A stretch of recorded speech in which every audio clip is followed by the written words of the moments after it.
So today we'll be doing law of cosines, which is the last lesson in chapter 8. This is also used for finding lengths of sides in triangles that aren't right. Here's like a little application. This is used with vectors, a lot with physics. And this will come up again in Algebra 2, and you'll keep applying this later as we go. So law of cosines, again, here we have a lot of triangles with letters, with these formulas, where just like law of sines, I like to kind of just notice a pattern. So again, one of the things you're going to have to solve for is either an angle or a side. And just like with law of sines, it's going to be in relation to the angle and the side opposite. Okay? You use law of cosines when you cannot use law of sines. Law of cosines, the formula is a little more intense, but what I do when I look at a triangle I need to solve is I check to see if I can use law of sines, and if I can't, I use law of cosines. Okay? And we'll do some examples for you to see that. But say you need to find this side, okay, you're going to use this angle across from it to help set up your formula. So the side goes here and the angle goes there. Okay? If you have to find, one of these angles or sides, okay, the side goes here, the angle there. I need to find this angle or this side goes here, your angle there.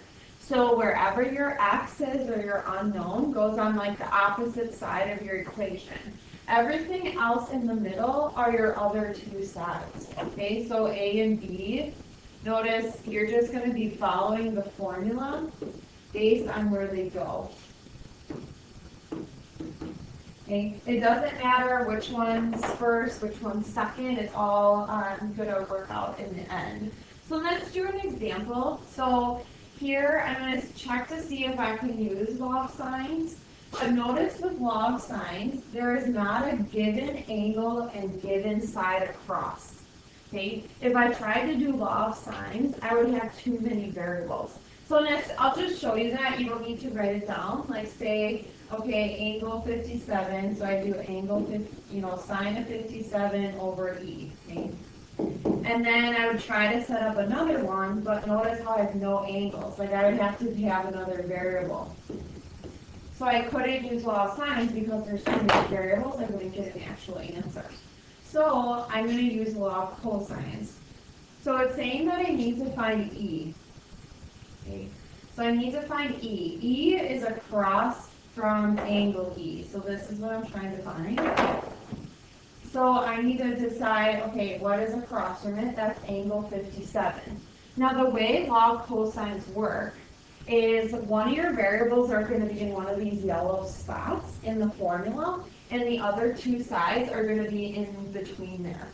Okay, so if I look at this problem, okay, what I do is I write E, the side squared goes over here, and you take the cosine of the angle, and I leave all this stuff in the middle blank until until I turn it or plug in everything else. Okay, so now I'm going to follow the formula. So I'm unknown side and an angle across goes on the ends of the formula. And then in the middle, I'm going to just follow the formula with the rest of these two sides. So 5 and 7 are going to go in between. So I know it's going to be 5 squared plus 7 squared plus -2. Why -2? Because it's part of the formula, times 5 times 7. So everything in the middle here is the other two sides that you haven't used yet. So when I solve this, I do my simplifying, so I get E squared equals 25 plus 49 plus -70 cosine 57. Okay, then Okay, as I keep going, okay, I'm going to add 25 and 49, so I get 74.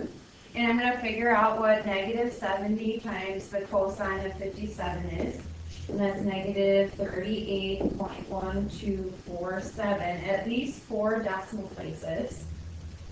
I'm then going to add 74 plus 38.1247, and I get e squared equals 112.1247. Oh, that's a mistake.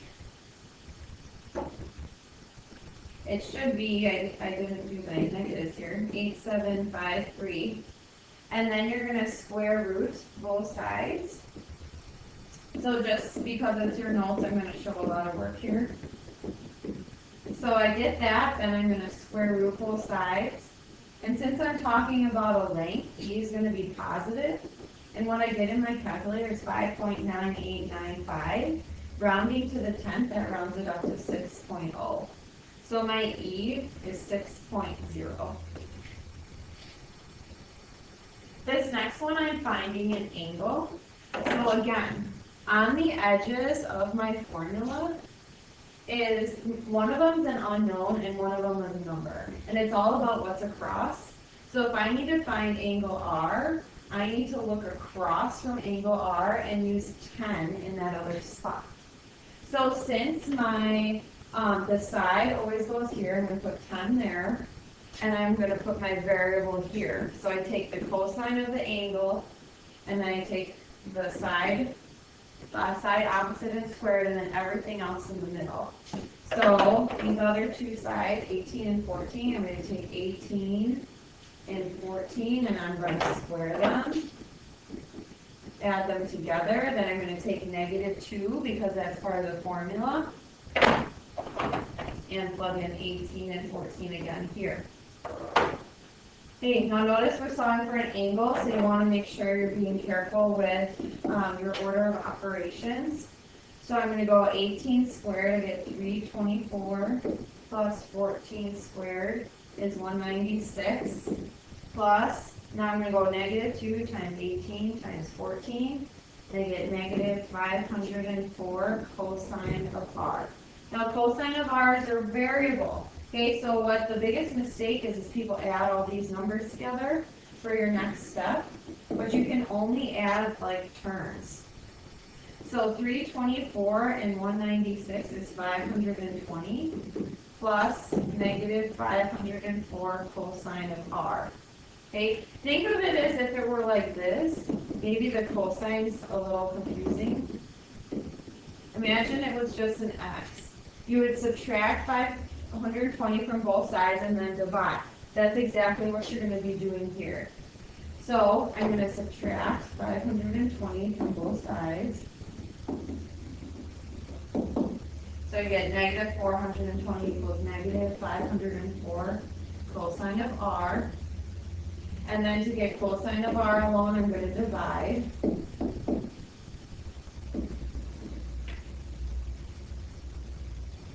And just like before, I'm going to show a lot of decimal places. And to get the cosine, or get r alone, what I'm going to do is I'm going to take the inverse cosine of both sides.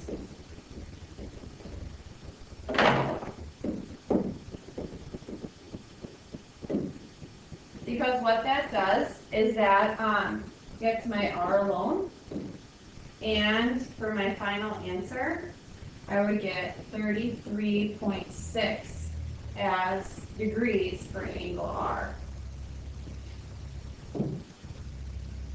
Okay, this is the last one we're going to do. So here we need to solve the right triangle, or solve the triangle, not the right triangle. So what I need is side f. So I need to decide what goes on the polar ends of my equation. So here's f, because it's across from angle f. So then here's my angle, here's the side across. So the side across goes over there. On the edge of my formula, the angle goes over here. So I'm going to take f and square it. And then I'm going to have the cosine of 55 over on this side of the equation. So I'm going to take 6.0, my other two sides, square it, plus 6.3, square it, plus negative 2 times 6.0 times 6.3. I almost ran out of room. Okay, now I'm doing my order of operations. So I get f squared equals 36 plus 6.3 squared is 39.69 plus negative 2 times 6 times 6.3 is negative 75.6 cosine of 55. Then I keep simplifying. I get f squared is 36 plus 39.69 is 75.69.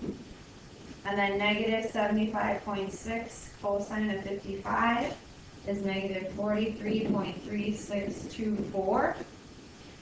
Then I'm going to add those two together.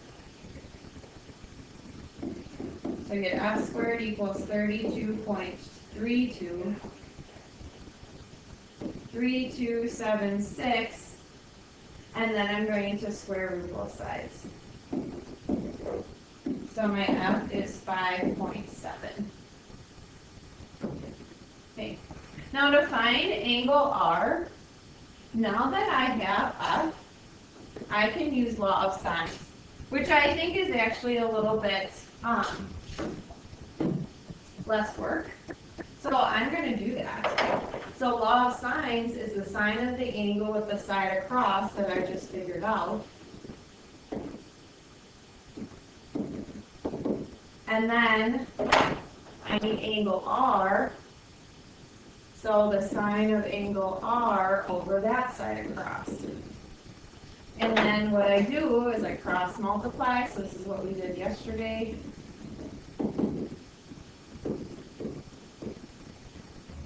Divide. Sorry about that though. So you get sine of R equals 6 sine of 55 all over 5.7. So the sine of R, if I type that in, is 0.86227, and then I take the inverse of both sides.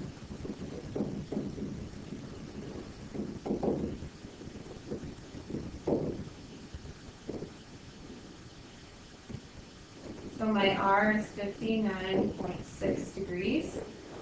And to figure out angle D, I can use the fact that this is a this is a triangle. So I'm going to write this over here. So to find the measure of angle D, I take 180 minus 55 minus 59.6 to get 65.4 degrees. And we're going to skip number 4. So that's it.